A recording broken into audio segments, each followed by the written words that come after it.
Hello बच्चों, आप सभी को नमस्कार। कैसे हैं आप सभी? जैसा कि आप लोगों को पिछले वीडियो में हमने पढ़ाया था, वृत्तों से संबंधित क्षेत्रफल के प्रश्नावली 12.1। आज की क्लास में हम लोग बात करेंगे प्रश्नावली 12.2।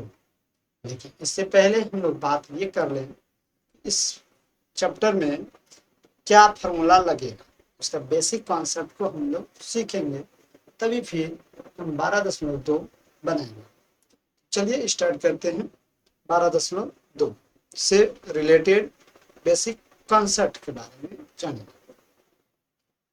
तो कैसे हैं बच्चों? आप सभी को स्वागत करते हैं। आप अगर मेरे चैनल पर भी नए हैं तो प्लीज चैनल को सब्सक्राइब कर लेंगे और बेल आइकन को प्रेस करेंगे। और अगर ये वीडियो अच्छा लग रहा है तो अपने दोस्तों के साथ शेयर करें। तो चलिए स्टार्ट करते हैं। हम लोग बेसिक कॉन्सेप्ट के बारे में, जैसा कि आपको हम बोले, यही चीज पढ़ेंगे। बेसिक कॉन्सेप्ट के बारे में बात किया जाए कि बेसिक कॉन्सेप्ट में क्या होगा, तो सबसे पहले ये देख लीजिए कि बेसिक कॉन्सेप्ट में देखा क्या जाएगा। ठीक है, चलिए आप लोग कुछ सर्कल के बारे में, ठीक है, यानी कि वृत्त के बारे में जानते हैं क्या, कि वृत्त जो है ऐसा गोल वृत्त होता है, ठीक है, जिसमें यहाँ पे केंद्र होता है और इधर अगर देखा जाए तो इसको बोलते थे त्रिज्या। क्या बोलते थे भाई? त्रिज्या। ठीक है, क्या बोलते थे? त्रिज्या। ठीक है, अच्छा, यहाँ से अगर यहाँ से खींचा जाता था उसको बोल देते हम लोग व्यास। क्या बोलते थे? व्यास। ठीक है, यानी डायमीटर।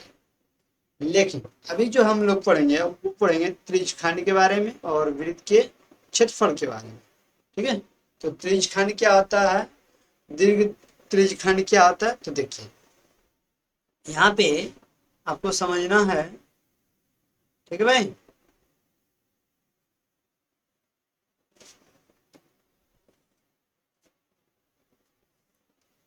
ये क्या है? वृत्त है। ठीक है, क्या वृत्त है? ठीक है, लेकिन ये बड़ा वाला भाग दीर्घ त्रिज्यखंड है।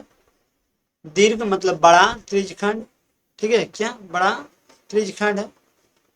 ठीक है, ये क्या है? दीर्घ त्रिज्यखंड है। और ये छोटा वाला बच्चा तो लघु त्रिज्यखंड है।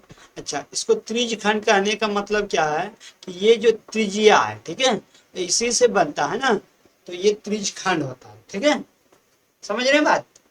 ठीक है, अच्छा, यहाँ पे देखिए दीर्घ त्रिज्यखंड बोला ये, और ये लघु त्रिज्यखंड बोला। ठीक है, समझ में आ रहा है? ये दीर्घ त्रिज्यखंड है और ये लघु त्रिज्यखंड है।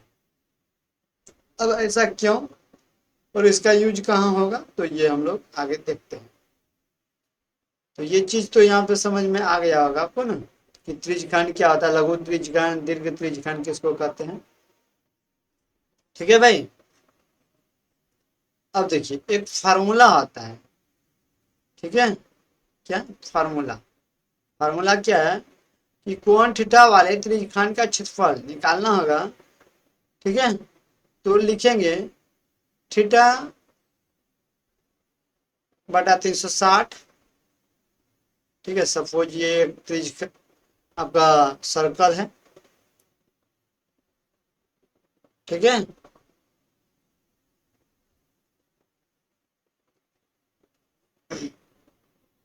और इसमें से हम क्या करें, यहाँ पे सेंटर दे दें। क्या दे दें? सेंटर। और इसको यहाँ खींच देते हैं और एक और कर देते हैं। ठीक है भाई, अब देखिए यहाँ पे देखा जाए तो ये मान लीजिए थीटा डिग्री। कितना? थीटा। ये लघु त्रिज्यखंड है और ये दीर्घ त्रिज्यखंड है। ठीक है, क्या है? दीर्घ। और ये वाला लघु, ये आपका थीटा है। क्या? थीटा। तो कोण थीटा वाले त्रिज्यखंड का क्षेत्रफल अगर निकालना होगा, ठीक है, तो हम क्या करेंगे, थीटा बटा 360 गुना पाई आर स्क्वायर लगाएंगे, तो उसका क्या निकलेगा? त्रिज्यखंड का क्षेत्रफल निकलेगा। क्या निकलेगा भाई? क्षेत्रफल। तो बोलेंगे कैसे सर, इसका यूज एक बताइए। तो चलिए एग्जाम्पल के थ्रू देखते हैं। ठीक है, यही चीज को यहाँ पे देखिए क्या लिखा है कि कोण थीटा वाले त्रिज्यखंड, कोण थीटा वाले त्रिज्यखंड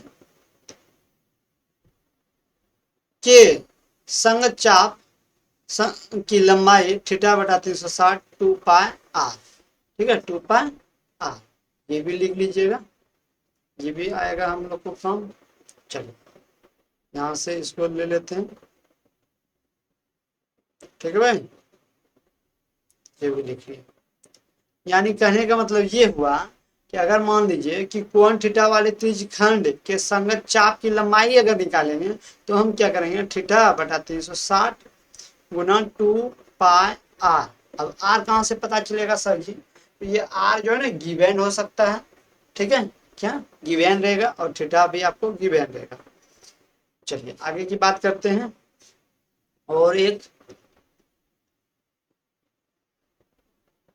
देखिए यहाँ वृत्त, ये वृत्तखंड छोड़ दीजिए, इसको छोड़िए। उदाहरण नंबर ये आपका ये कहाँ है? ये हो गया, उदाहरण नंबर 2 समझते हैं जैसा ये बोलना चाह रहा है उदाहरण नंबर 2 में। ठीक है,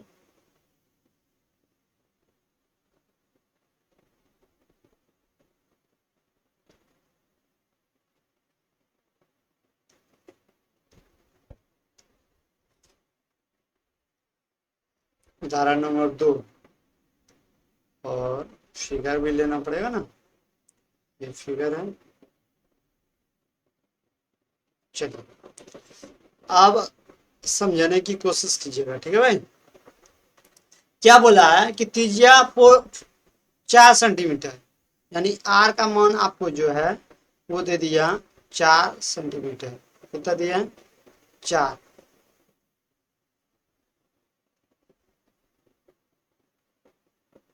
कितना दिया भाई, 4। ठीक है, अच्छा ठीक। आगे क्या, आगे दिया है 4 सेंटीमीटर वाले एक वृत्त के त्रिज्यखंड का क्षेत्रफल ज्ञात करना है जिसका कोण जो है 30 डिग्री है। साथ ही संगत दीर्घ त्रिज्यखंड का क्षेत्रफल भी ज्ञात करना है जिसका ज्ञात करना है। और पाई का मान जो है आपको, पाई का मान वो दिया है 3.14 यूज करना है। ठीक है, यानी मोटे तौर पे हम अगर समझाना चाहें तो ये हुआ क्या कि यहाँ पे त्रिज्या जो है वो आपको दे दिया 4 सेंटीमीटर। कितना दिया बच्चा, 4 सेंटीमीटर। कितना, 4।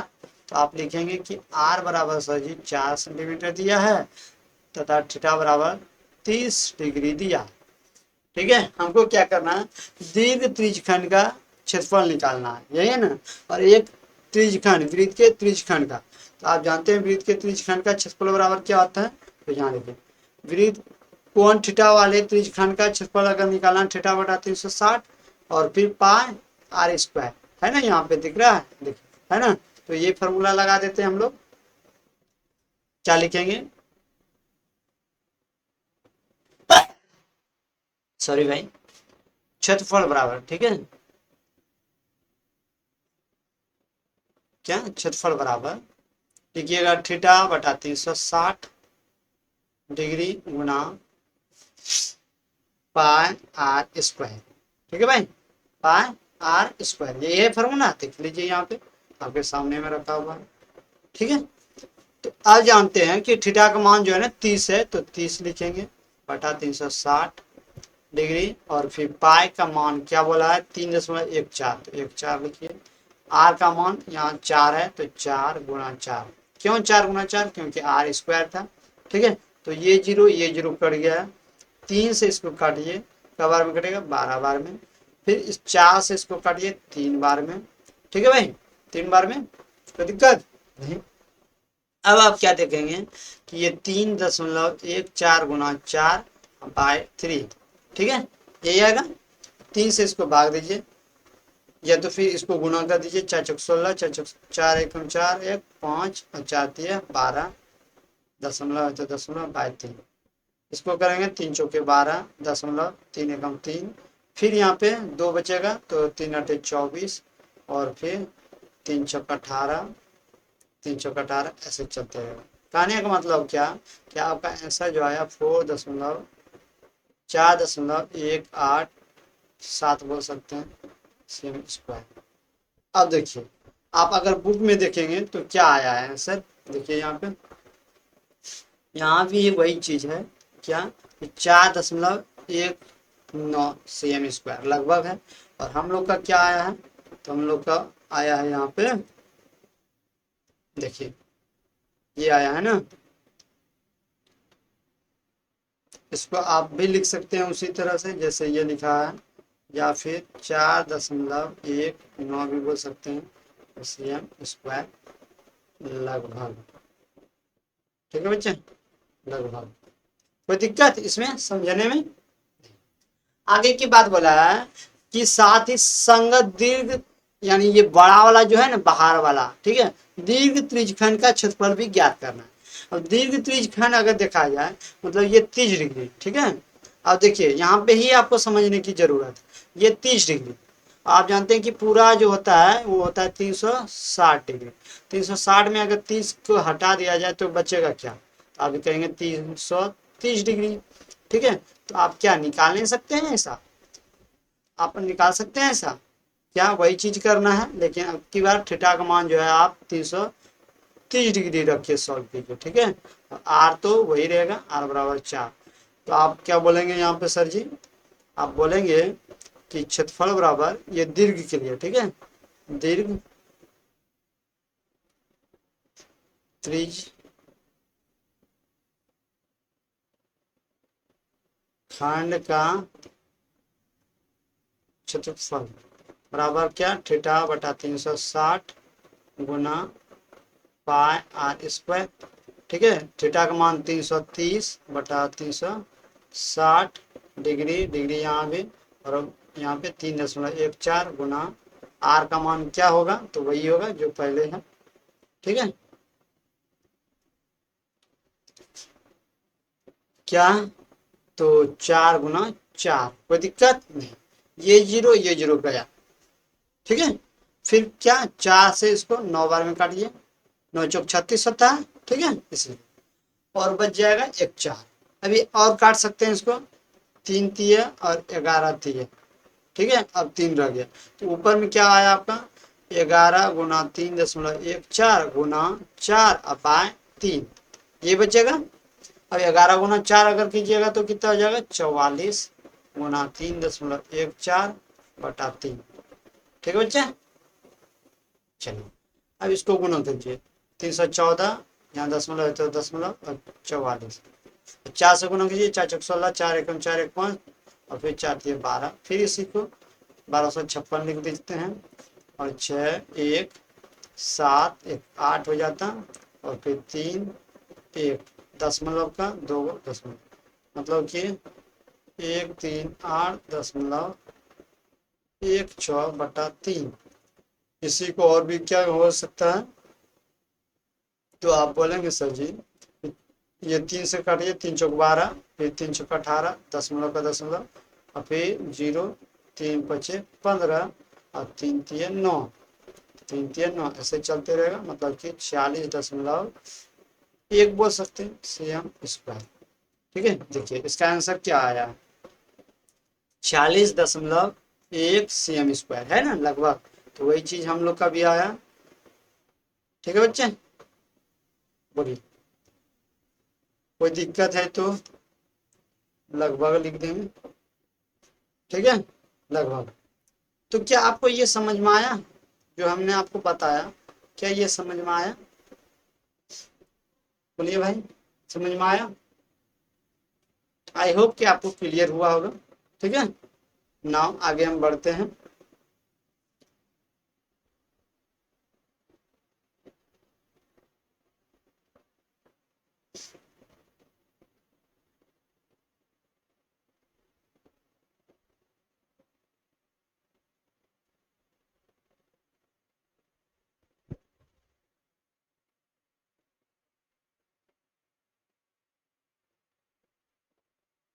देखिए भाई, अगला एग्जाम्पल, अगर एग्जाम्पल नंबर 3 देखें तो उदाहरण क्या दिया है। उदाहरण में बोल रहा है क्या कि आकृति 12.9 में दर्शाए गए वृत्तखंड, मतलब जो वृत्तखंड है, ठीक है, वृत्तखंड ये है, ये ना दिखाया रहा है, हाँ, का क्षेत्रफल ज्ञात करना है यदि वृत्त की त्रिज्या दिया है, ठीक है, वृत्त का त्रिज्या दिया है तो। अब देखिए ये कैसे आता है, चलिए हम लोग शॉर्ट करके देखते हैं, एक बार समझने की कोशिश कीजिएगा। ये रहा आपका,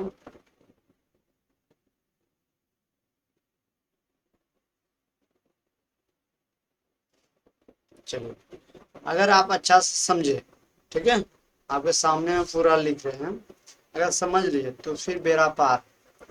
जैसा कि आकृति में दिया गया है, ठीक है, वृत्त का त्रिज्या यानी कि आर, ठीक है, 21 सेंटीमीटर।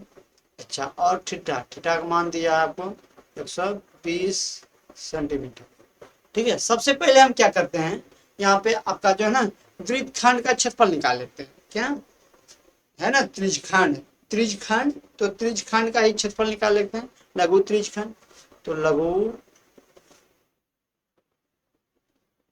त्रिज्यखंड का क्षेत्रफल बराबर थीटा बटा 360 गुना पाई आर स्क्वायर, ठीक है बच्चा। तो थीटा का मान 120 बटा 360, डिग्री डिग्री दोनों बगल लगा देना, ठीक है, डिग्री नहीं बोलना है।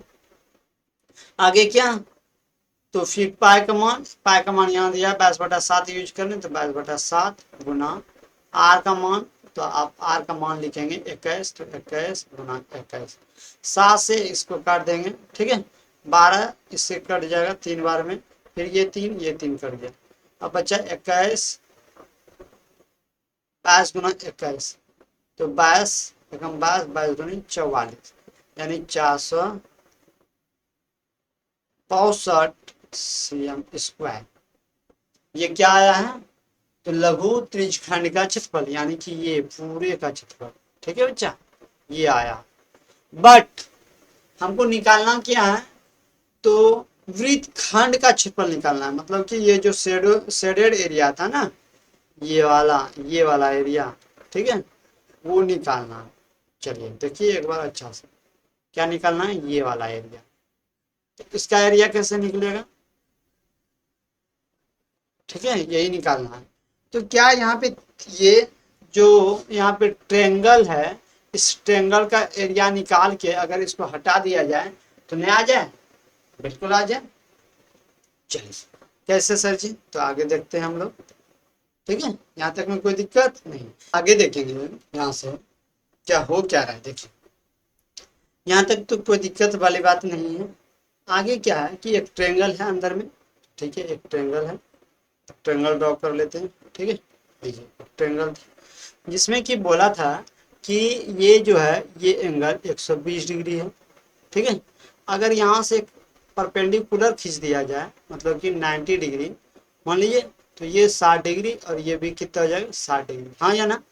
हम नाम दे दें ये ए बी सी और इसको नाम दे देते हैं ओ, कोई दिक्कत, बोलिए हाँ या ना, या तो फिर ऐसा नाम दे दीजिए, ठीक है, क्या जैसे एग्जांपल में दिया ए बी और ये ओ है, कोई दिक्कत है भाई, ओ और नीचे दे देते हैं एम, ठीक है। चलिए ऐसा क्यों, क्योंकि यहाँ पे खुद ये ट्रायंगल में ऐसा दिया हुआ है, ठीक है, इसलिए ऐसा क्यों। अब देखिएगा यहाँ पे, अगर हमको पता क्या करना है, यहाँ पे ये आपका दिया है 21 सेंटीमीटर, ठीक है, और ये भी दिया है 21 सेंटीमीटर। अब हमको ये बेस पता करना, हाइट, ठीक है। तो हम लोग क्या करते हैं, इसमें जो है ना ट्रायंगल ट्रिग्नोमेट्री लगाते हैं, यानी कि कॉस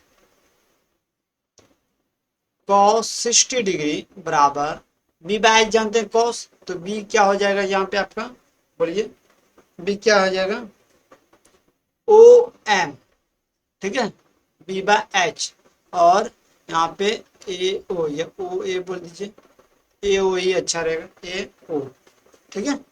यानी कि अब देखा जाए तो cos 60 का मान कितना होता है बच्चा? तो देखिए यहाँ पे हम लिख के रखें आपके लिए क्या, cos 60 का वैल्यू जो है ना वो आपका हो जाएगा हाफ। कितना? हाफ। तो आप यहाँ लिख पाएंगे क्या, cos 60 का मान हाफ।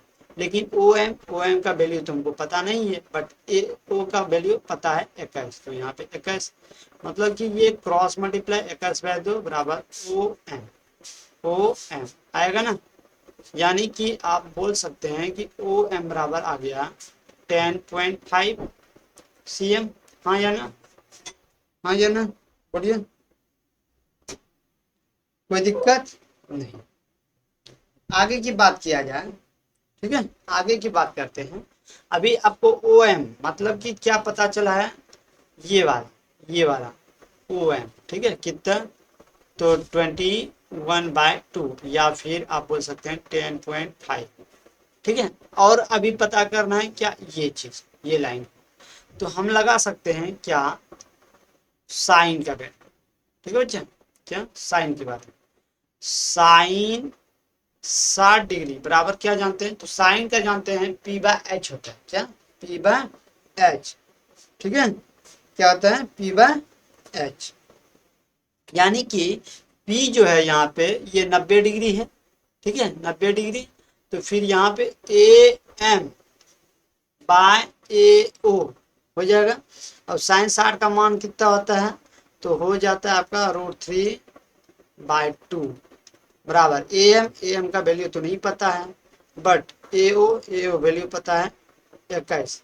तो ये हो जाएगा 21 मल्टीप्लाई √3/2 बराबर AM। हाँ या ना? बोलिए हाँ या ना? ये आएगा या नहीं आएगा बच्चा? चलिए, अब आप देखेंगे यहाँ पे क्या कि AB निकालना है, ठीक है, A और B यहाँ पूरे का पूरा। तो आप AB बराबर बात करेंगे तो AM प्लस BM ना, लेकिन ये AM जो है बराबर है BM का, AM बराबर है BM का। हाँ या ना? बोलिए, होगा या नहीं?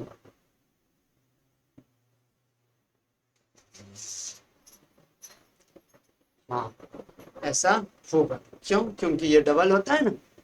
इसका मतलब ये हो गया कि आप बोल सकते हैं कि AM का वैल्यू जो है, ठीक है, वो 21 √3/2 मल्टीप्लाई 2 कर दीजिए, ठीक है, क्योंकि ये जोड़ के आएगा। ये तो आप ऐड भी कर सकते हैं डबल टाइम, मतलब ये टू कर गया 21 √3। हाँ या ना? ये AB आया, कितना आया? AB, बोलिए आएगा? अब अगर ये वैल्यू पता चल गया, अब तो आपको फॉर्मूला लगाने आता है ना, एरिया मतलब कि क्षेत्रफल लिखते हैं ना, क्षेत्रफल, क्षेत्रफल किसका? त्रिभुज का ना, त्रिभुज का क्षेत्रफल बराबर हाफ गुना बी गुना एच। मतलब हाफ बी का मान कितना हो जाता है बच्चा? तो आप ये बी और एच निकाले हैं अभी, तो आप लिख सकते हैं यहाँ पे बी का मान क्या, √21 √3, ठीक है, इंटू क्या, तो आपका आया था 21/2 और ये सबका क्षेत्रफल निकालते हैं तो स्क्वायर हो जाता है। क्या? स्क्वायर हो जाता है। तो यही अगर सॉल्व किया जाए तो आप क्या यहाँ पे देखेंगे, यहाँ पे लिख रहे हैं आपका आगे का बात, ठीक है, क्या, तो 21 × 21 441, फिर √3 बाय नीचे 2×2 4। हाँ ये ना? ठीक है, और फिर CM²। आगे की बात अगर किया जाए तो इसमें माइनस करने की बात था ना, तो अब आगे बात करते हैं क्या, छांकित भाग का क्षेत्रफल बोला था, वृत्त खंड का क्षेत्रफल, यानी वृत्त खंड का क्षेत्रफल बराबर 462 माइनस 441 441 और √3 बाय 4, ठीक है, √3/4, और फिर ये सेम स्क्वायर, यही तो उदाहरण में था ना। हाँ या ना। इसी को आप सॉल्व करेंगे, ठीक है, इसी को सॉल्व करेंगे।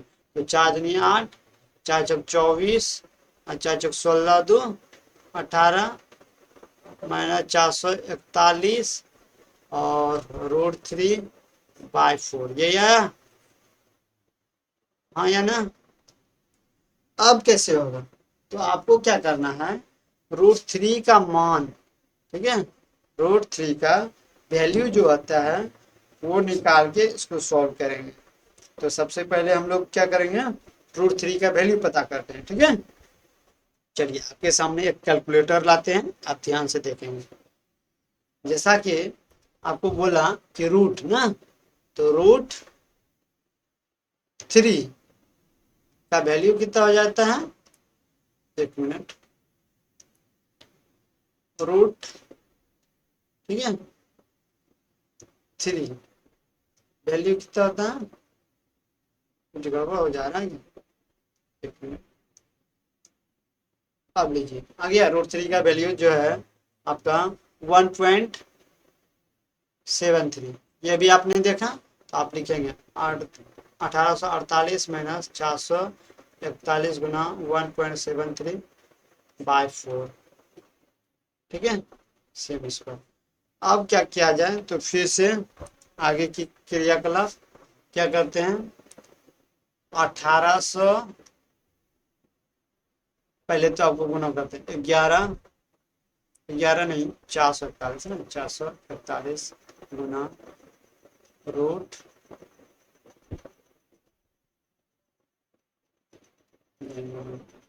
कुछ गलत हो जाएगा, 441 मल्टीप्लाई √3, आप क्या पा रहे हैं, आप पा रहे हैं 763.83, ठीक है। चलो 763.83, 763.83 माइनस इधर है 1848/4, इसको आप सॉल्व करेंगे तो आंसर आपका जो आएगा, ठीक है, वो आएगा आपका, जो भी आएगा यहाँ पे आप लिख दीजिएगा, ठीक है बच्चा, इतना तो आप समझ सकते हैं ना।